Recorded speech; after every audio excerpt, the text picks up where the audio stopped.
Alhamdulillah, salatu wassalamu ala rasulillah wa ala alihi wa sahbihi wa sallama taslima.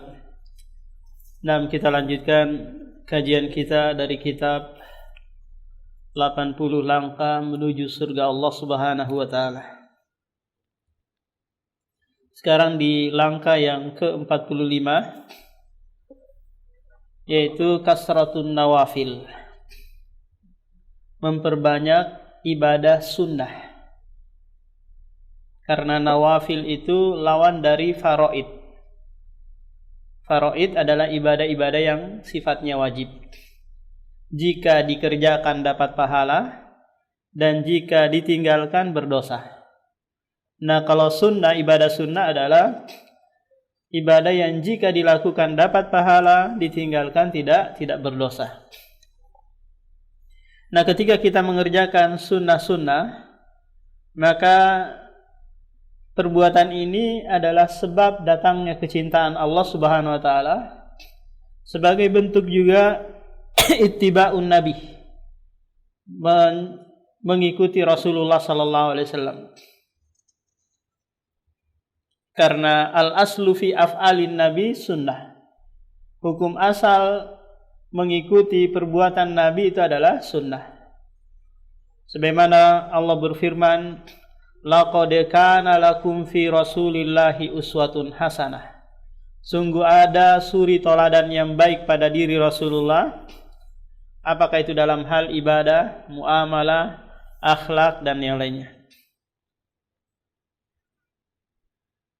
Nah, kemudian ibadah sunnah yang paling tinggi tingkatannya adalah qiraatul Quran, membaca Al-Quran ma'atadabburihi, yang dibarengi dengan penghayatan, memahami agar mengambil faedah dan manfaat dari Al-Quran. Ada seorang ulama berkata kepada muridnya, taqarrab ilallahi mastata'tah, mendekatkan dirilah kepada Allah sesuai dengan kemampuan.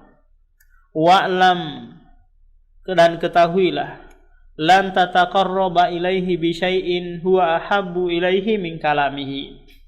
Tidak ada sesuatu yang paling dicintai oleh Allah ketika engkau mendekatkan diri kepadanya kecuali membaca Al-Quran Al-Karim. Kemudian tingkatan yang kedua adalah zikrullah, mengingat Allah Subhanahu wa taala, baik itu dengan lisan, perbuatan, dan hal-hal yang lain. Kemudian bisa setelahnya seperti salat sunnah, kemudian puasa sunnah, sedekah sunnah, dan banyak sekali ibadah-ibadah yang sifatnya sunnah. Kemudian penulis membawakan hadis qudsi sebagai penguat bahwa perbuatan nawafil itu adalah hal yang paling dicintai oleh Allah Subhanahu wa taala. Qala Allah Ta'ala fil hadisil qudsi alladzi rawahu al-Bukhari. Allah berfirman dalam hadis qudsi yang diriwayatkan oleh Imam Bukhari, man adali waliyan, barang siapa yang memusuhi waliku. Wali adalah mereka yang beriman dan bertakwa. Jadi sesuai dengan kadar keimanan dan ketakwaannya, maka sekedar itu jugalah kewaliannya.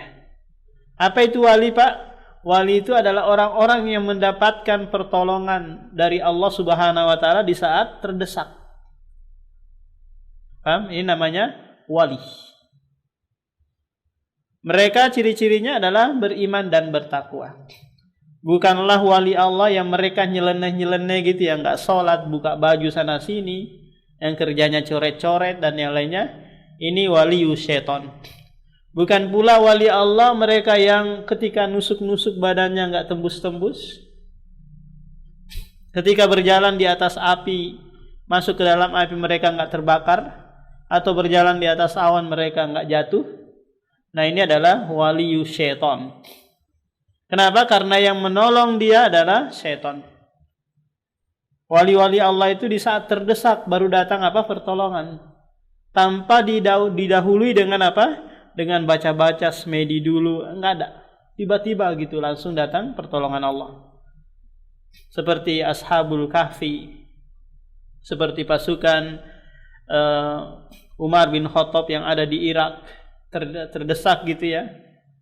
Kemudian Umar bin Khattab menyeruh dari Madinah, menyuruh mereka naik kalian ke atas gunung. Mereka mendengar ucapan Umar bin Khattab, mereka naik. Padahal waktu itu belum ada gadget, belum ada HP untuk menelpon ke Irak. Ini semua apa? Pertolongan dari Allah Subhanahu wa taala.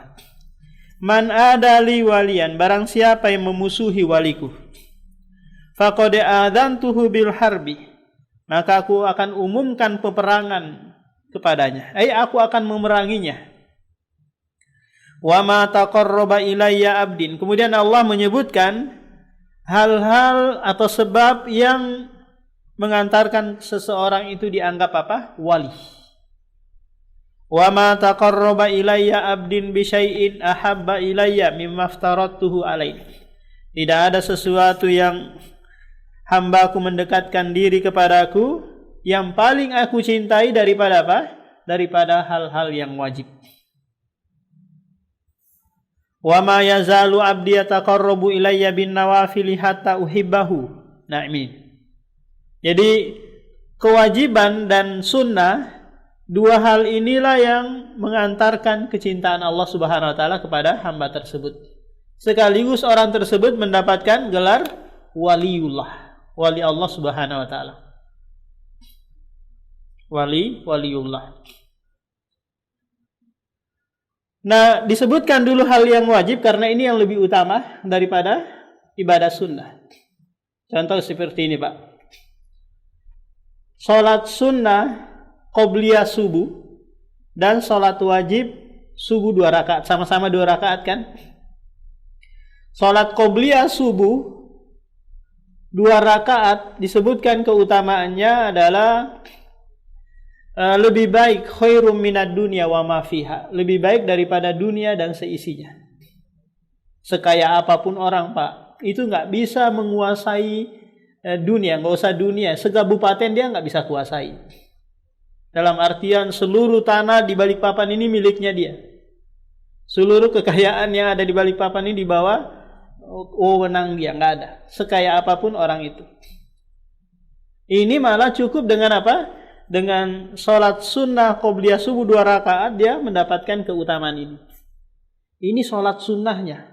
Bagaimana dengan sholat wajibnya? Lebih besar lagi keutamaannya. Maka tatkala orang tersebut melakukan 2 hal ini, sholat wajib, perbuatan wajib dan sunnah, maka Allah akan menyebutkan keutamaannya. Hatta uhibbahu, hingga aku mencintainya. Seseorang yang sudah dicintai oleh Allah, Pak, ini tanda apa? Tanda kebaikan. Terkadang, Pak, ada seorang itu senang kalau disebut-sebut namanya oleh orang yang terkenal. Contoh, saya itu terbayang kalau sekiranya Pak Jokowi menyebut-nyebut nama saya. Oh, ada Burhanuddin di Balikpapan. Setiap saya mau ke sana, saya mau singgah di rumahnya. Betapa senangnya saya kan, Pak, ya. Saya sempatkan singgah di rumahnya, makan di rumahnya, karena saya cinta dengan dia. Maka saya jadi apa? Jadi viral. Didatangi orang-orang. Siapa nih? Burhanuddin. Didatangi oleh Pak Jokowi. Atau nama saya disebut-sebut pas debat cawapres nanti atau capres nanti di ini debat yang keempat. Disebut-sebut oleh Pak Prabowo. Maka saya jadi apa? Jadi terkenal. Senangnya saya. Coba lihat bagaimana lagi kalau Rabbul Alamin yang menyebut-nyebut Anda, mencintai Anda. Pastilah Anda akan apa? Berbahagia, Pak. Dalam masalah dunia aja kita betapa senangnya kita. Fa idza ahbabtuhu kuntu sam'ahu alladhi yasma'u bih. Apabila aku mencintainya, kata Allah, maka pendengarannya aku akan mengarahkannya. Pendengarannya itu aku akan arahkan kepada kebaikan. Ketika dengar musik dia menghindar langsung, sakit telinganya. Mendengar hal-hal yang buruk, ghibah, namimah dia menjauh. Karena ini apa? bimbingan dari Allah Subhanahu wa taala. Wa basarahu alladhi yabsaru bih. Pandangannya juga aku akan bimbing menuju pandangan kebaikan. Dia melihat hal-hal yang baik saja. Ya, bayangkan Pak, kita tinggal di daerah mall seperti ini yang semuanya terbuka-buka gitu ya. Nggak ada yang tertutup. Maka jika Anda dicintai oleh Allah, maka pandangannya terarah pada kebaikan. Wa yadahu allati yabtishu biha. Demikian juga tangannya akan diarahkan pada kebaikan. Wa rijlahu allati yamshi biha. Kakinya juga dibimbing oleh Allah menuju pada kebaikan. Langkah-langkahnya langkah kebaikan. Kemudian keutamaannya wala insa wa insa'alani la utiyannahu. Luar biasa. Jika dia meminta sesuatu kepadaku, kata Allah, la utiyannahu, niscaya aku akan memberikannya. Coba bayangkan Pak, kalau ada presiden ngomong seperti ini kepada kita, minta apa saja, paham? Saya akan kasih, bukan hanya sekedar sepeda saya kasih, paham? Toyota, mobil, semua saya kasih, tergantung apa yang Anda minta. Maka Anda akan berbahagia. Bagaimana lagi kalau yang ini yang ngomong adalah Allah Subhanahu wa taala. Wa in ista'adani la'udhiyannahu. Jika dia meminta tolong, meminta perlindungan kepadaku, niscaya aku akan lindungi. Wa ma taraddadat an syai'in ana fa'iluhu taraddada an nafsil mu'min yakrahul maut wa ana akrahu. Jadi sebagian wahdatul wujud itu Pak, yang berkeyakinan bahwa Allah Subhanahu wa taala menyatu kepada hambanya. Berdalil dengan hadis ini, mereka memahami bahwa wali Allah itu tangannya, pandangannya, kemudian pendengarannya semua menyatu kepada Allah Subhanahu wa taala. Allah menyatu kepada hamba tersebut. Sehingga jadilah apa? Wahdatul wujud. Penyatuan Allah kepada wali atau manusia. Dan ini kekufuran. Karena nggak mungkin sesuatu itu Pak, dua hal yang berbeda bergabung dalam satu benda. Kholik bergabung dengan makhluk, sehingga bingung ini makhluk atau kholik. Maka ini nggak mungkin terjadi. Kalau dia makhluk berarti bukan kholik. Kalau dia kholik bukan apa? Bukan makhluk. Jika ada orang yang berkeyakinan seperti ini, maka ini lahir dari apa? Dari filsafat. Yang mereka meyakini bahwa semua ini adalah faidul ilahi, curahan Allah, curahan Tuhan yang dia akan kembali menyatu kepada Tuhan. Kausa prima. Ini adalah keyakinan yang sesat. Kemudian langkah yang ke-46 adalah al-hubbu fillah. Cinta karena Allah. Cinta karena Allah. Cinta itu Pak yang benar adalah cinta yang tidak mengharuskan bersama, berduaan. Paham? Kalau cinta yang menuntut harus bersama, harus berduaan, ini nafsu. Paham? Bukan cinta, nafsu. Terkadang dua sejoli yang mengatasnamakan cinta tapi menuntut harus bersama, harus bertemuan, harus berduaan di dalam kamar. Maka ini apa namanya Pak? Nafsu. Bukan cinta. Cinta itu mengharuskan tolong-menolong, saling menghargai, kemudian saling mengatakan yang baik satu sama lain. Ini namanya apa? Cinta. Al-hubbu fillah, cinta karena Allah, ini merupakan tingkatan yang tertinggi dari kesempurnaan iman. Apa maknanya Pak cinta karena Allah? Mencintai sesuatu atau mencintai orang karena dia taat kepada Allah Subhanahu wa taala. Saya mencintainya karena Allah cinta kepadanya. Apa buktinya Allah cinta kepadanya? Karena dia taat. Karena dia rajin ibadah wajib, ibadah sunnah sebagaimana yang disebutkan sebelumnya. Paham? Kalau ada seseorang mencintai istri, mencintai anak, mencintai teman, tidak dibangun di atas kecintaan karena Allah ini, maka dia akan disiksa. Kata Ibnul Qayyim dan Ibnu Taimiyah pernah berkata, Man ahabba li ghairillahi udziba bih. Barang siapa yang mencintai sesuatu bukan karena Allah, maka dia akan disiksa dengannya. Gambarnya seperti ini, Pak. Kita sebelum menikah, mungkin dengan cara yang haram ya, atau dengan cara yang halal. Sebelum mendapatkan akhwat tersebut, kita sudah sudah tersiksa terlebih dahulu. Susah makan, susah tidur. Karena apa? Karena memikirkan si dia. Akhirnya kita kurus, mikirin terus kapan saya ketemu sama dia. Paham? Ini sudah tersiksa di awal.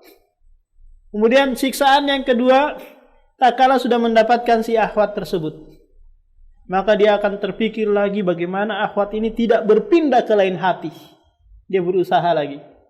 Dia jaga, dia mikirin terus sampai dia keluar kerja mikirin dia nanti akhwat ini selingkuh atau apalah. Tersiksa. Lebih tersiksa lagi kalau akhwat itu minta putus, minta cerai. Akhirnya apa? Dia tambah tersiksa. Kalau dia bangun kecintaannya karena Allah, akhwat itu mau, alhamdulillah. Kalau enggak ada masalah, masih banyak akhwat yang lain. Toh juga saya karena Allah, bukan karena dia. Dia mau pisah sama saya, toh juga saya cintanya karena Allah. Masih banyak juga yang lain. Dia tidak ada istilahnya bertambah dan berkurang dari dirinya ketika dia dapat atau dia hilang dari akhwat tersebut. Ini namanya cinta karena Allah.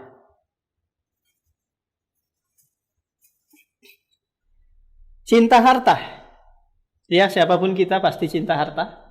Innahu lihubbil khairi lasyadid. Sesungguhnya manusia itu sangat-sangat cinta harta. Tapi kalau kita membangun kecintaan kepada harta tersebut karena nafsu, bukan karena Allah, maka kita juga akan disiksa.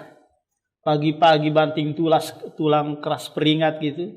Belum lagi nanti kalau sudah dapat harta pusing, gimana caranya ini biar nggak dicuri orang gitu.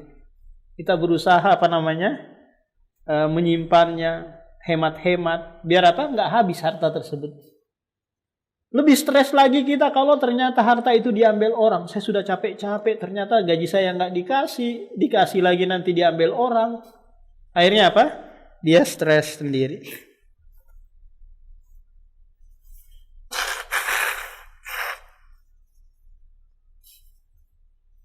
Qala Allah Ta'ala, Allah berfirman, innal ladzina amanu wa amilus solihati sayaj'alu lahumur rahmanu udda. Sesungguhnya orang-orang yang beriman dan beramal soleh, kami akan menjadikan, kata Allah, bagi keduanya wudda. Wudda itu Pak, kecintaan. Cinta sama-sama cinta antara orang mukmin, orang muslim. Yang menjadikan hal ini adalah Allah Subhanahu wa Ta'ala. Bukan apa? Bukan karena sesuatu. Mungkin karena kita dikasih amplop mungkin sama caleg-caleg, atau dikasih kaos mungkin, atau dikasih sesuatu, dibangunkan jalan, akhirnya apa? Kita loyal, cinta kepadanya. Maka ini bukan cinta karena Allah. Yang membangun kecintaannya itu karena sesuatu dari dunia. Kalau sekiranya nggak dikasih amplop, nggak dikasih baju kaos, kira-kira dia mau nggak milih Pak? Mau nggak dia pilih? Nggak mau. Sampai ada lagi kalimat politis gitu, dia berkata, ambil uangnya, jangan pilih orangnya. Ini nggak benar ucapan ini. Yang benar adalah ambil amplopnya, pilih orangnya kan? Apa untungnya dia ngambil uangnya, terus nggak milih orangnya kan? Rugi orang tersebut. Qala sallallahu alaihi wasallam, man habba wa abghadha lillah wa ata lillah wa mana'a lillah faqad istakmala al-iman. Ini cinta karena Allah, ini merupakan sebab kesempurnaan iman.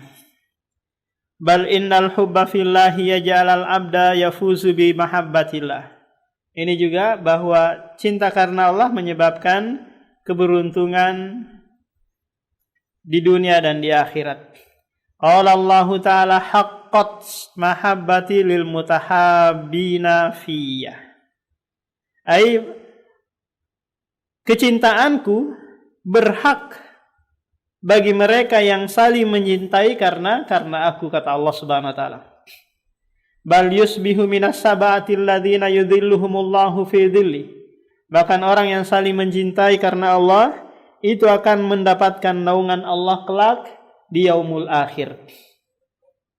Sab'atun yudhilluhumullahu fi dhilli yawma la dhilla illa dhillu wa dzakara minha wa dzukira minhum wa rajulani tahabba fillahi ijtama'a alaihi wa tafarraqa alaihi. Dia berkumpul karena Allah, berpisah pun karena Allah. Walaqad kanat tilkal mahabbatu sababan fi wujubil jannati li rajulin yuhibbu akhahu min ajli Allah. Ini merupakan sebab juga masuk ke dalam surga bagi mereka yang mencintai karena Allah Subhanahu wa taala. Qala sallallahu alaihi wasallam kama inda muslimin inna rajulan zara akhan fillahi farsadallahu lahu malakan faqala aina turidu. Ada seseorang, Pak, yang diceritakan ini dari kalangan Bani Israel. Dia mau berkunjung ke suatu kampung. Orang yang mau berkunjung itu kan, Pak, biasanya ada sesuatu ya yang akan dia peroleh ya. Apakah berkunjung karena tujuan politik atau karena mau cari kerjaan? Banyak tujuan-tujuan dunianya. Lalu Allah Subhanahu wa taala mengutus malaikat ke jalan yang akan dia tempuh. Lalu malaikat ini bertanya kepadanya, aina turidu, kemana engkau akan pergi? Qala uridu an azura akhi fulan. Aku akan mengunjungi saudaraku si fulan. Faqala li hajatin laka indahu. Apakah engkau memiliki hajah di sisinya, di sisi temanmu itu, saudaramu itu? Qala la, tidak ada kebutuhan yang lain. Qala li qarabati baini wa bainaka wa bainahu? Qala la. Apakah karena ada hubungan kekeluargaan antaramu dengan dia? Kata pemuda ini tidak ada juga. Qala fa bi ni'matillahi laka indahu. Apakah karena kenikmatan yang engkau mau peroleh juga di sisinya? Qala la. Lantas malaikat bertanya lagi, fa bima, lantas dengan apa? Dengan alasan apa engkau mengunjunginya? Qala uhibbuhu fillah. Aku mencintainya karena Allah. Paham? Ini keutamaan yang besar bagi mereka yang saling mengunjungi, apakah di saat lebaran ataukah di luar lebaran. Karena biasanya kunjung mengunjung ini di saat lebaran. Kalau berkunjung di saat lebaran karena mau cari ketupat, cari buras, cari ini tujuan duniawi. Qala fa inna Allaha arsalani ilaika ukhbiruka bi annahu yuhibbuka li hubbika iyyahu wa qad aujaba lakal jannah. Kemudian si malaikat ini ngaku, sesungguhnya aku adalah malaikat yang diutus kepadamu untuk mengabarkan bahwasanya Allah mencintaimu dengan sebab kamu mencintai saudaramu. Dan Allah Subhanahu wa taala akan memasukkanmu ke dalam surga. Mengharuskan surga bagimu dengan sebab apa tadi? Hubbu fillah, cinta karena Allah Subhanahu wa taala. Demikian, subhanakallah wa bihamdik, asyhadu an la ilaha illa anta astaghfiruka wa atubu ilaik. Assalamualaikum warahmatullahi wabarakatuh.